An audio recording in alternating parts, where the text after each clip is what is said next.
Good afternoon, everyone, and thanks for joining us. We will start with a short statement from the Secretary General and follow that with your questions. Yes, good afternoon.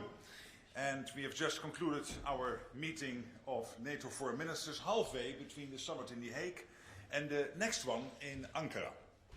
We face real and lasting dangers. Russia continues its brutal war against Ukraine, increasingly targeting its people and critical infrastructure as winter sets in. Russia is also demonstrating increasingly reckless behavior when it comes to NATO, such as violating our airspace, conducting cyber attacks, and deploying spy ships to map allies' undersea infrastructure. These incidents underscore the need for unwavering vigilance. We must continue to respond with strength, unity, and resolve. A key focus today was defense investment. European allies and Canada are stepping up significantly, a welcome development that demonstrates our shared commitment. But we must do more, and all allies need to pull their weight to ensure that we are prepared and that the responsibility is fairly shared. Ministers discussed the planning underway to chart a credible path towards the commitment made in The Hague, investing 5% of GDP annually in defense. This will ensure we can develop and procure the core capabilities essential for our collective defense, including advanced systems for air defense. We reaffirmed that support to Ukraine counts towards this 5% target as it directly contributes to our own security. Allies shared updates on their national plans, highlighting how increased spending is translating into tangible enhancements, such as bolstering forces on the eastern flank and modernizing equipment. This is not just about numbers, it is about building a stronger, more adaptable alliance capable of deterring any aggression and defending every inch of Allied territory.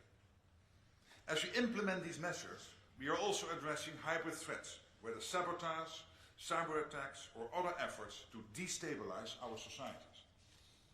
Turning to Ukraine, we all want the bloodshed to end, and I strongly welcome President Trump's continued efforts to bring about a just and lasting peace. This is vital for resolving this conflict, and we support the United States in leading this effort. And as negotiations proceed, we cannot waver in our commitment to Ukraine. Every single day, Russian missiles and drones cause death and destruction, leaving civilians without heat, light and water as winter approaches. Ukraine's security is closely linked to our own. Our support must continue unabated to help Ukraine defend itself today and deter tomorrow, for their own sake and for ours. During today's NATO-Ukraine Council, Foreign Minister Sibiya briefed us on the latest developments, Ukraine's urgent requirements, and progress on the path to a durable peace.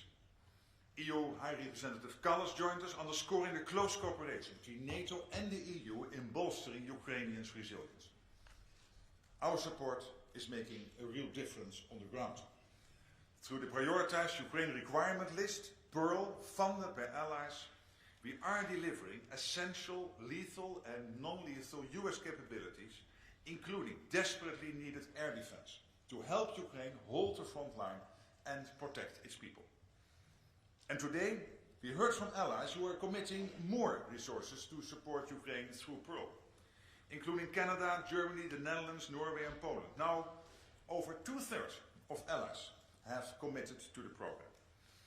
And though not here for our meeting today, we heard from Australia and New Zealand, who will also contribute to Pearl, the first NATO partners to do so. And this means that allies and partners have already committed now really over $4 billion to Pearl, getting us on the track to the $5 billion for the full year. And this flow of aid is crucial. And I urge again all to accelerate their pledges, not just for this winter, but planning ahead also for 2026. Ukraine continues to show incredible resilience. Putin believes he can outlast us, but we are not going anywhere. Today is yet another clear sign that he is wrong. We are strengthening our support for Ukraine and increasing pressure on Russia. This includes countering Russia's shadow fleet and other measures to pose strategic dilemmas for the Kremlin. Today, ministers reaffirmed our commitment to increasing defense investment, enhancing production and stepping up support for Ukraine. As we look to the Ankara summit, our priorities are clear. Investing in our security, strengthening our industry and sustaining our support for Ukraine so it has the means to endure this tough winter and beyond. Nobody wants peace more than Ukraine. And as we work hard for peace, we must continue to provide Ukraine with the tool to defend its sovereignty and achieve a lasting resolution. Finally, NATO is a defensive alliance. It will remain a defensive alliance, but make no mistake. We are ready and willing to do what it takes to protect our 1 billion people and secure our territory. Thank you, and I'm ready, of course, to take your questions. Okay, we'll start in the second row with Reuters. Thank you very much. Lily from Reuters. In the NATO strategic concept, the Allies agreed a few years ago that the Russian Federation is the most significant and direct threat to Allies' security and to peace and stability in the Euro-Atlantic area. Based on your discussions today, do you believe that all allies, including the United States, still share this assessment that Russia is the most significant threat to the alliance? And what role will NATO have in future discussions, if they take place, over the European security architecture? Thank you. Well, on the first question, there's no reason to debate the outcome of the strategic concept. It's there, it stays there, and what I hear from all allies, that they're completely committed to that thinking and also making sure that we implement all the measures consistently with that notion and that strategy. To the second question, that has to do, of course, with the peace process. As I said yesterday, when it comes to NATO, if anything about NATO would be discussed as part of the peace process, that will be dealt separately, so no news on that. All right, going here to the third row, Ansa. Hi. Hi. Secretary General Mattia Bagnoli, ANSA, the National Italian News Agency. The Kremlin essentially said no to the latest US proposal, or at least this is what we read in the press. But I mean, we've been there before. It seems like Groundhog Day. Do you agree that with those that who think that this is basically some sort of a psyop operation from the Kremlin to derail the US sanctions and the EU plan on the frozen assets, so kicking the can down the road? And secondly, the Finnish President Alexander Stubb said in an interview that the conditions for a just peace in Ukraine are unlikely to be met. And do you share that assessment? Well, again, as I said a number of times, there is only one person in the whole world who was able to break the deadlock when it comes to the war in Ukraine, and that is the American President Donald J. Trump, and he did. He started in February to get engaged, and he is engaged up to and including today. And his team is engaged, including Steve Witkoff, Marco Rubio, and all the key players on the American side. And that's crucial, because in the end, US is by far the biggest ally in NATO and the strongest nation on earth. And it's really up to them first to break that deadlock and then make sure that others follow.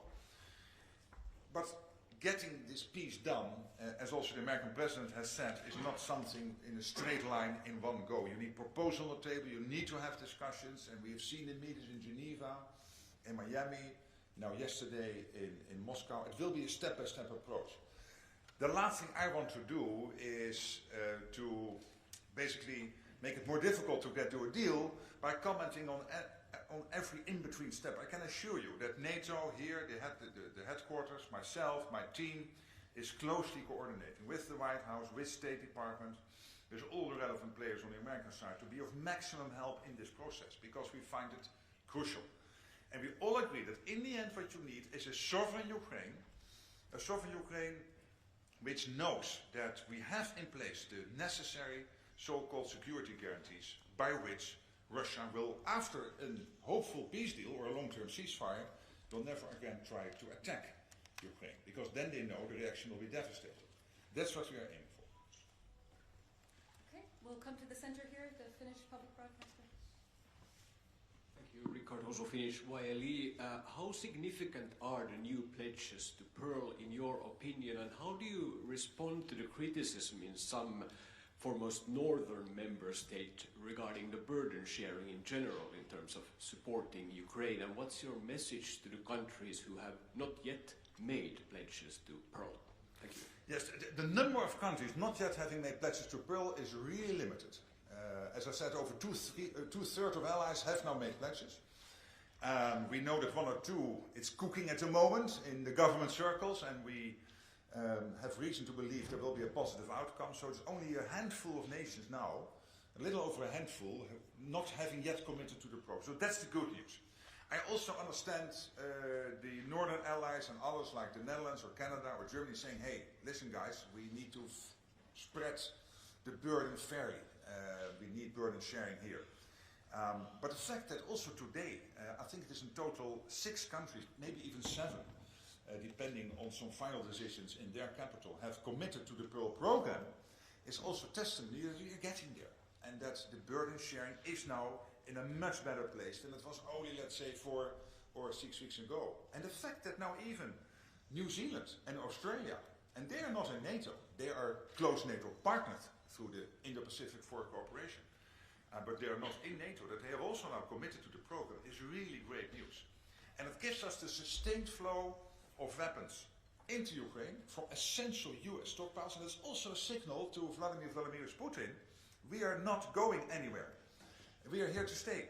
We are here to make sure that Ukraine has what it needs going forward. And in itself, that's also putting pressure on the Russians, because they know, losing 20,000 of their soldiers a month now in Ukraine, that we will keep on supporting Ukraine going forward. All right, let's see, Euronews in the 4th row towards the center. Thank you, Shona Murray from Euronews. Can you tell us a little bit about the conversations in the room or the consensus, whether there was one in relation to the use of immobilised Russian state assets? Obviously, we know there's the announcement from the Commission today. There's some countries there that have assets like France, the UK, Canada, aside from Belgium, and the US had obviously had plans initially to use them. So tell us a little bit about the conversations and whether you think there should be a reparations loan using them. Thanks. Well, this is clearly something which is primarily, of course, playing out at the level of the European Union, and the European Union in close conjunction with the UK, US and others.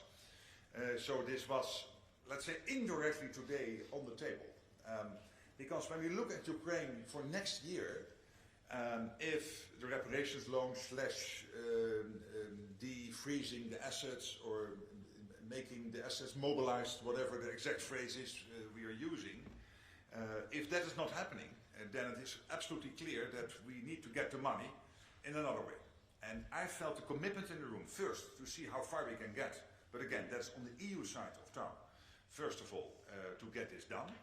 And of course, NATO has no formal position. This is really an issue playing out in the EU, and I have the full confidence in the EU senior leadership, including Antonio Costa and Ursula von der Leyen, to steer that discussion. But there was also a clear understanding that if somehow this is not working out, Ukraine cannot be left alone. Then we have to make sure the money is still there, as we have done, by the way, over the last couple of years, because we have been able to get the money necessary for Ukraine also without the frozen assets. But let's see how far we get, because of course it would make things easier. Okay, coming over here to the 3rd row, 3rd seated. Sure. Thank you very much. Alex Carrier from TVP World. You mentioned hybrid threats. We've seen increasingly brazen attacks attributed to Russia, including the attack on Polish railways, which put Polish lives at risk. What concrete steps is NATO taking to address, preempt, prevent these escalating attacks from happening again? Well, first of all, let me refer to what Radek Sikorski did, the Polish foreign minister. What he did is he directly linked the support of Poland to the Pearl program to what happened with this railway line. And he said, if this happens again, we will again do more. So Russia, you have to know, we will create these asymmetric reactions. We will not blow up railway lines in Russia, but we will make sure you feel if you do stuff like this. Because it is extremely reckless and totally unacceptable. And of course, The question, I think, still in this particular case is who is exactly behind it. I don't know, but that's up to Poland and our intelligence services to find out in more detail. But he made clear that whatever is behind it, know that we will, as Poland, do more and more and more on Pearl if this happens, and we will also do other stuff. And this is exactly our hybrid strategy, that be it intentional or not, whatever Russia is doing or Belarus is doing, look at the balloons with Lithuania, that we will react in a way of our own choosing, but they will feel it. We will go to the fourth row, NHK.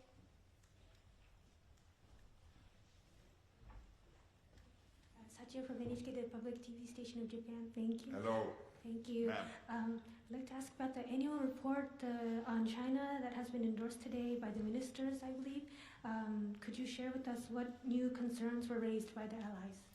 What you see in the debate about China for some time now in NATO, and today was, I think, also testimony of that, is that we see China closely working together with Russia, North Korea and Iran when it comes to enabling Russia's war effort in Ukraine. China can be seen as one of the key enablers, maybe even the key enabler of Russia when it comes to the war effort in Ukraine. By sanction circumvention, by dual-use goods deliveries, and also by other means. At the same time, we see China rapidly building up its own armed forces with a lack of transparency. There's a total lack of transparency, and what we do know is that even with the lack of transparency is that they will get to 1,000 nuclear warheads by the end of the decade, that they have now more Navy ships sailing than the United States. They have, of course, a big shipbuilding industry. They have anyway a largely huge developed defense industrial base. We have some of the biggest defense industrial companies in the world now are from China. 5 to 10 years ago you would find none. Now you find a couple in the top 10. So this is all evidence that we cannot be naive, and we know they're thinking about Taiwan, and we also have the absolute conviction that if China would ever move against Taiwan, that first Xi Jinping will call Vladimir Putin and ask him to keep us busy in this part of the world. So these theaters, the Indo-Pacific and the Euro-Atlantic, are more and more interconnected. So this is the type of debate on which we build on today. All right, let's come here to the second row. We'll have first Moldova. Thanks. Good afternoon, Yulia Servan, Journal TV, Republic of Moldova. Mr. Secretary General, the airspace of the Republic of Moldova was repeatedly violated by Russian drones, and the risk is very high right now for the citizens. Are there any concrete measures that allies can take in order to protect our airspace? And the second question would be, recently Kaja Kallas stated that the withdrawal of the Russian troops from the Transnistrian region should be part of the discussion in the negotiations of peace. I wonder whether you share this opinion. Do you think this could be a threat for Ukraine in the future? And yeah, what do you think about this? Thanks. Yes, on the second question, that has again to do with the peace process which the US is currently leading, and as I said, we are closely coordinating with the United States and of course also with other NATO allies to make sure we are aligned to the maximum extent when it comes to the peace process, all very much basically commending the fact that the US is doing this and that the American president has taken that initiative and feels the responsibility as being the biggest nation on earth to get this terrible war to a conclusion. But again, I'm really reluctant to discuss all kinds of specific elements, because me doing that in an official press conference would add complexity to the peace talks.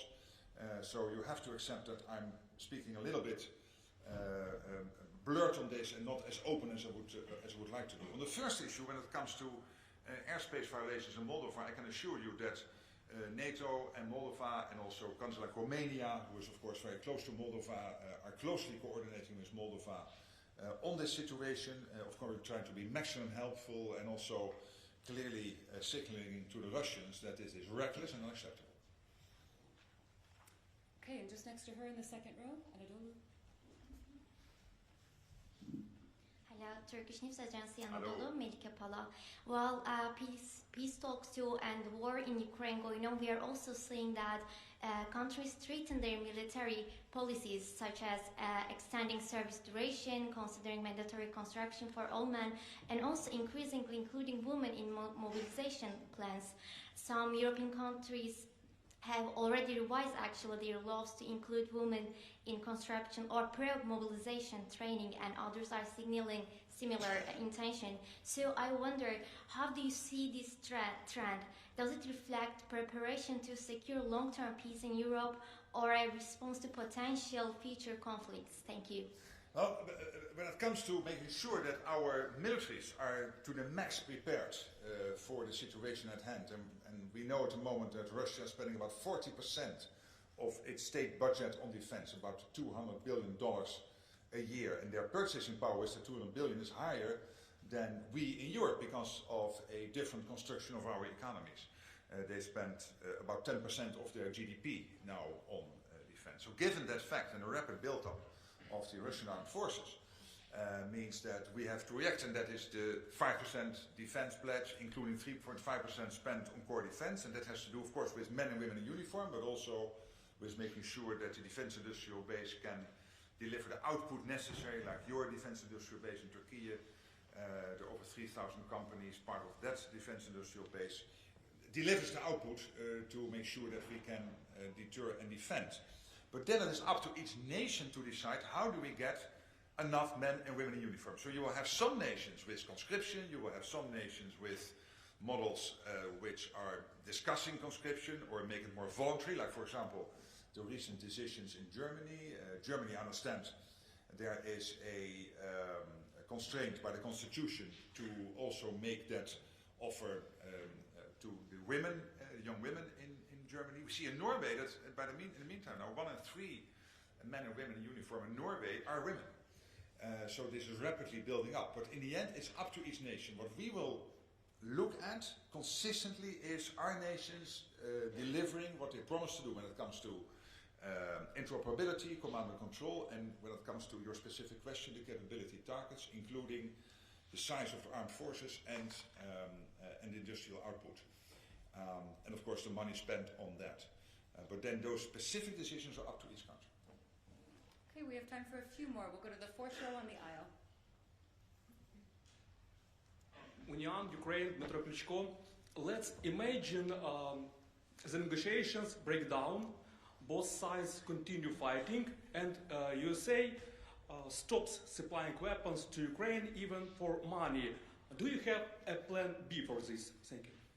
Well, I do not. No, I don't think that plan B we have to think about. Because the US is very consistent in support for Ukraine, like all NATO allies are very consistent.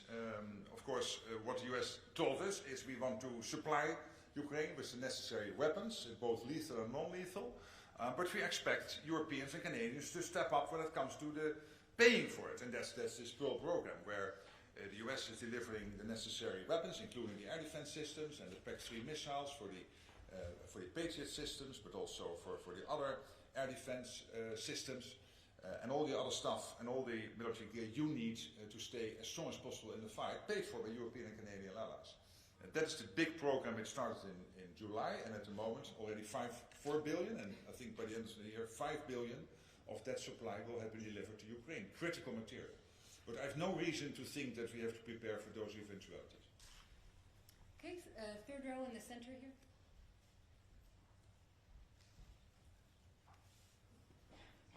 Kalinin, the Hello. Insider, Russian media in exile. So my question is, what real pressure can NATO put on Russia to end the war, and why should it work? Because by now we don't see that Russia is ready to end the war, and nothing seems to work. Well, there is a peace process ongoing, and let's do the max to make that into a success. But if it is not successful, and what we have done consistently over the last 3-4 years, there's a couple of things. First of all, making sure Ukraine has the weapons it needs to fight the war. And the Pearl Initiative, starting in July and now having delivered at the end of this year at least over 4 billion, but I'm again, confident we will get to the 5 billion for the full year, and then, of course, continuing the program next year of key US supplies to Ukraine is also putting pressure on Russia, because it shows that we are serious. As I said, we are not going anywhere. We are serious. We will make sure that Ukraine has what it needs to stay in the fight. Secondly, we have the economic sanctions, which are having an impact on the Russian economy. There's only so much Putin can do to paper that over. To a certain extent, with some sovereign assets and whatever he has, he can try to give the impression to the Russian people that all is fine. But we know that increasingly it is hollowing out. And he is getting to the end of the line when it comes to these ways of covering up for the huge economic impact of the sanctions. Thirdly, what we are doing is indeed, when it comes to the shadow fleet, for example, increasingly taking action to make sure that we make it more difficult for the shadow fleet to sail.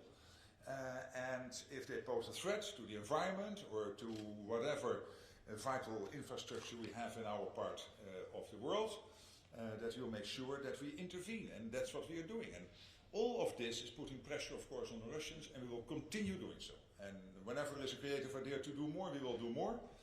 But I feel all allies really being extremely motivated to get this done.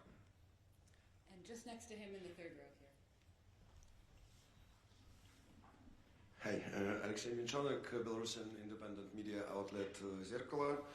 Relations between the United States and Belarus are going to improve. Now Washington has a special envoy for Belarus. In your opinion, shouldn't NATO also improve relations with Belarus? Could this help to separate the country from Russia? Well, I commend the American initiatives to see how that relationship can be improved, and I'm in contact with the special envoy, who is a specialist on this, who is doing great work, who is also working on getting some of the people freed who are still in Belarusian custody. So all of this is positive.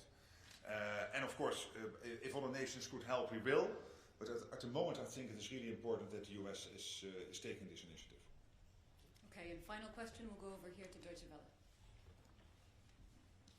Ksenia Polska, Deutsche Welle for Ukrainian and Russian service. Thank you very much for the floor. So you talked about what is already being done to put pressure on Russia, but I would like to know, you are familiar with the matter of the talks. I know you don't want to talk about the details very much, but do you know whether the Russian position, thanks to your American counterparts, has moved a tiny bit closer to the Ukrainian position within these days, thanks to all these measures that are being taken? And also, what should the next steps by NATO and the European Union, the allies and partners, be to actually make sure that at some point, and we hope sometime soon, both Russia and Ukraine sit at the table? To your first question, I survived 14 years of Dutch media, and they're really tough. So I recognize the sort of question you ask, and I really respect it. But I will not get into it, because it still would get me into commenting on a process which I think benefits from me not commenting on it. So I will not do that. When it comes to the second question, we have to continue the pressure on Russia, because we do not know whether the peace process will eventually lead to a successful outcome. If so, we all pray for it.